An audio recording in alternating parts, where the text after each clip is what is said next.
So today's workout is all about the ankles. The ankles are a major concern for a lot of runners and triathletes in general, often because day in, day out, you're pounding the pavements, not giving a thought to rehab or prehab work, and those ankles as a result get pretty stiff, leads to injury further down the road because of a lack of range of motion.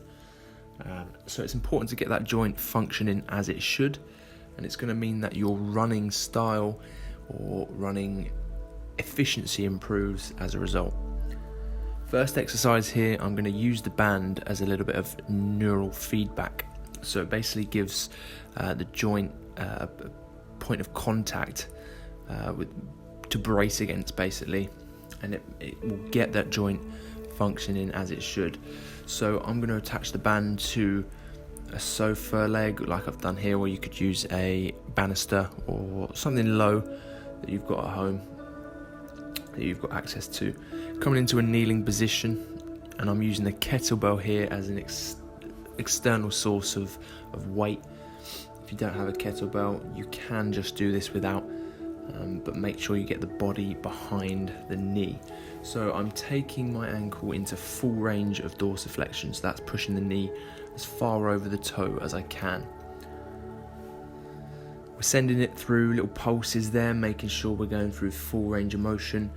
However, make sure that your arch is not collapsing on the foot, because of course we never want the arch to collapse. It's pointless mobilizing when the arch is collapsed, because when you're running, we don't want the arch to collapse. We want to be nice and strong on the foot, so that's where we're going to mobilize. Spending a little bit of time here, going in and out of that range. Think about different directions of that knee before moving on to the other leg.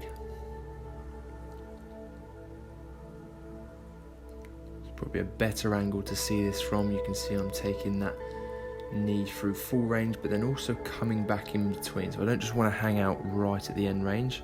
I want to take that joint through the full range of motion. It's what we call flossing the joint.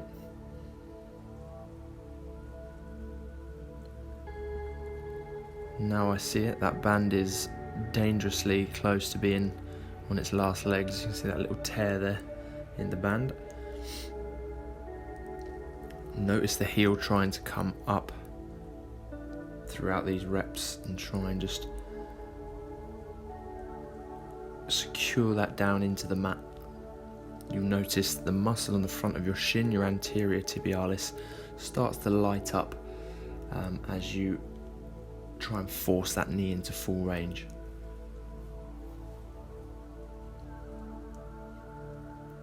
Again, pulsing here, take as much time as you need to.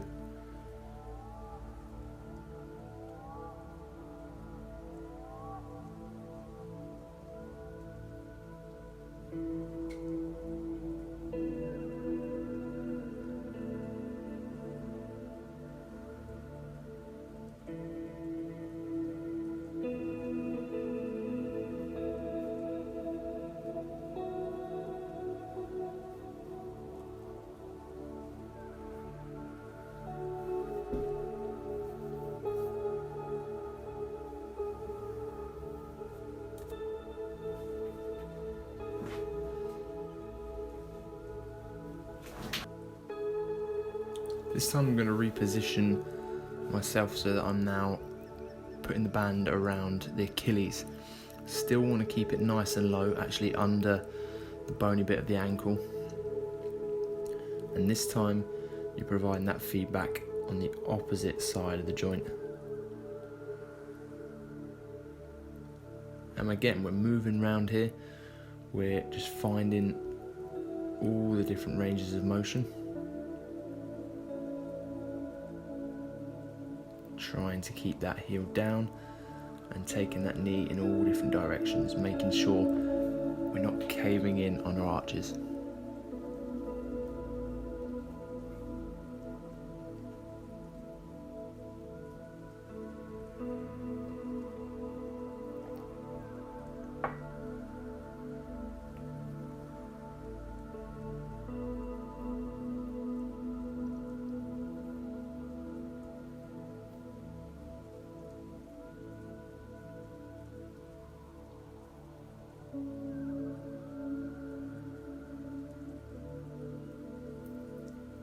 I'm just going to find a squat just so I can test how my ankles are doing and just see if I can get some feedback whilst down in that position.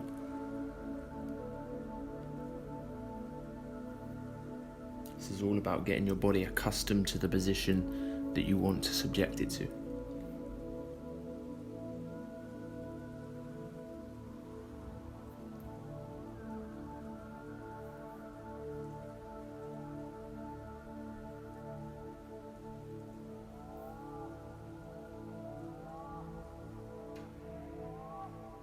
So go ahead and bring it onto the other side. Again, placing that just below the ankle joint.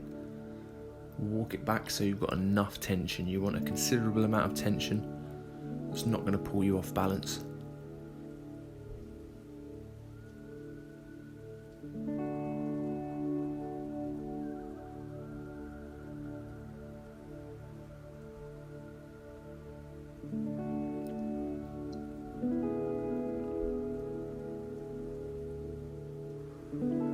See that I'm hanging out at end range for quite a bit, but make sure you are coming in and out of that range. Make sure you're coming back all the way.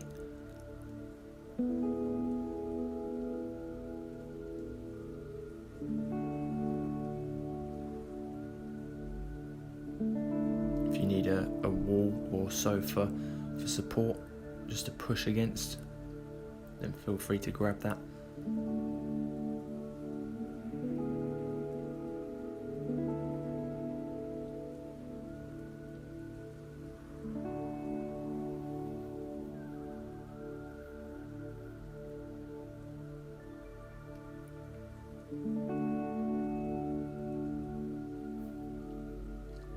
Again, see if you can find a squat. It's quite challenging with that band there.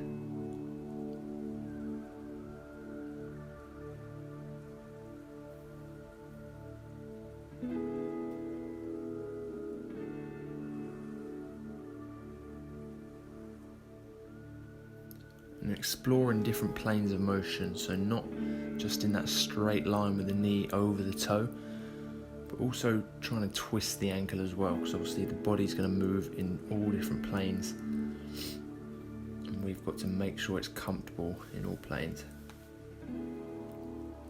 Bring yourself into a squat position. Go as wide with the feet as you need to, but remember we're keeping those toes facing forward, knees pushing out. I'm going to have a little move around on the joints here. I just get my body inside the knees and try and force each knee out at a time, trying to straighten my arms out. You'll feel that down the inner thigh before coming into this overhead squat position. This is going to be challenging for a lot of you who've got poor overhead mobility or even poor ankle mobility, but of course that's what we're here to work on. So by all means, use something for support. Use a little plate underneath the heels, something like a book.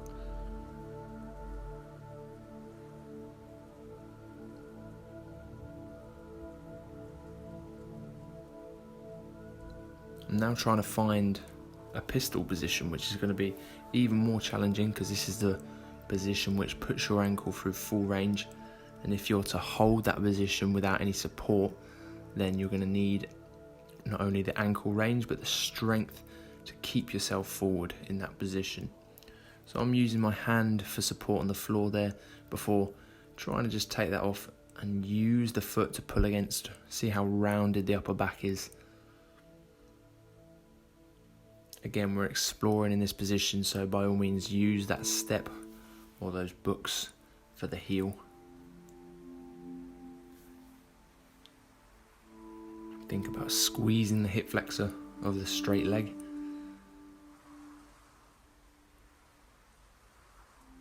Really challenging position there. So be focused on your breathing as well.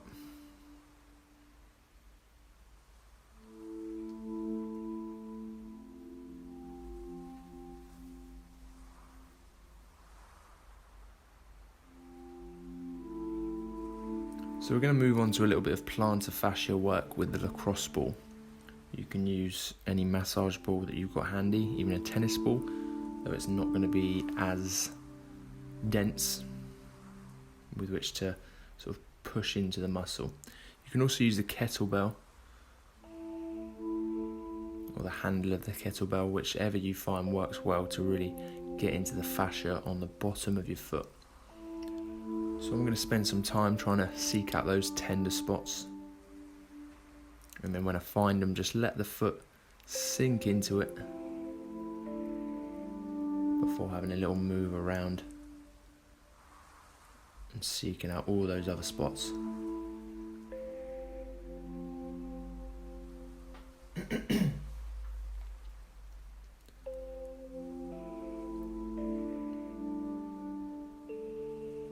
As I get into the fascia, I'm also trying to just pull my toes up, because of course we're trying to get into dorsiflexion, so that's where I'm trying to mobilize the tissue, or get into the tissue rather. So I always want to feel like my ankle is flexed.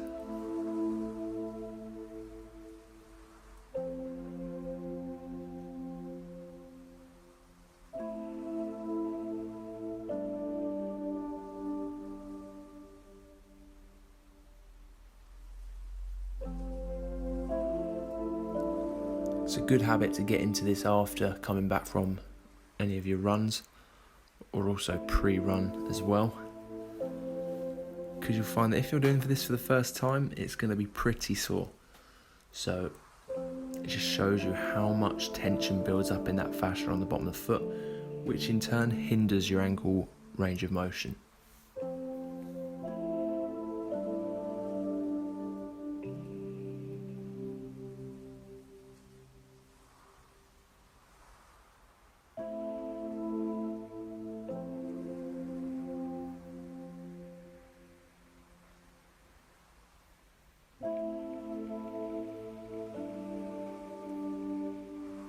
Spending a good few minutes on each foot here. It's all about taking as much time as you need to get rid of that tension, or feel like it's starting to subside, and you'll know that when the ball is sinking into the foot a little bit more.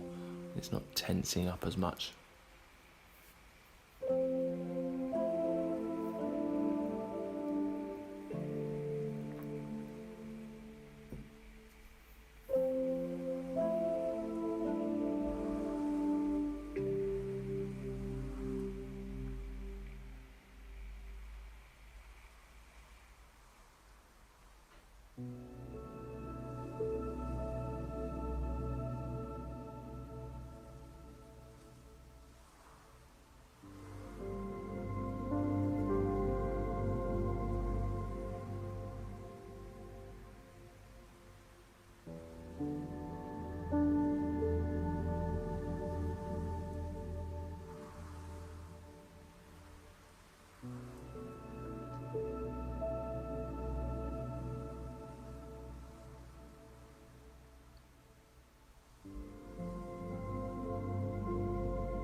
Give that a little wiggle around when you're finished.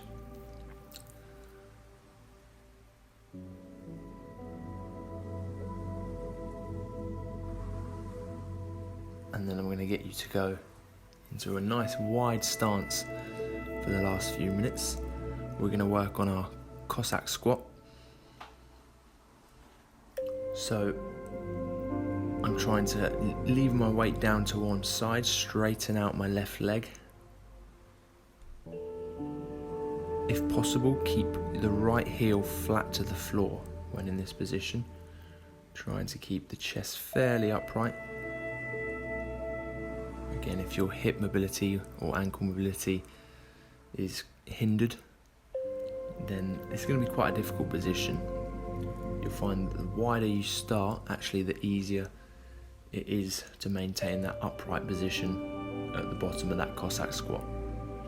Shift your weight over to the other side, so your weight is now in the left foot.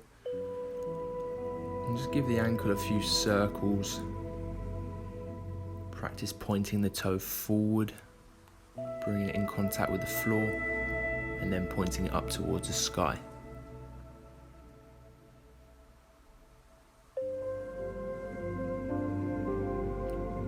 Again, use the floor to lever yourself over, and if you can, just take those hands away, join them together in front of the body, and we're just going to transfer the weight into each side respectively.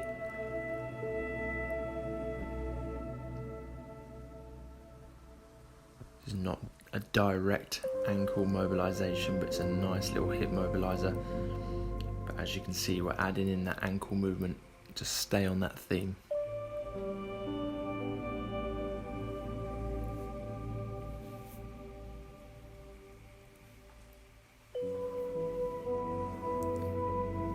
Slowly bring your feet back in so that your legs are around 90 degrees apart. And I'm going to get you to do half a lift with the chest, straighten out the arms, inhale, straighten out the back, and then exhale, relax round that lower back. Try and get as low as you can. Breathe in that position before slowly coming back up. That's today's practice, guys, and I'll see you back here tomorrow.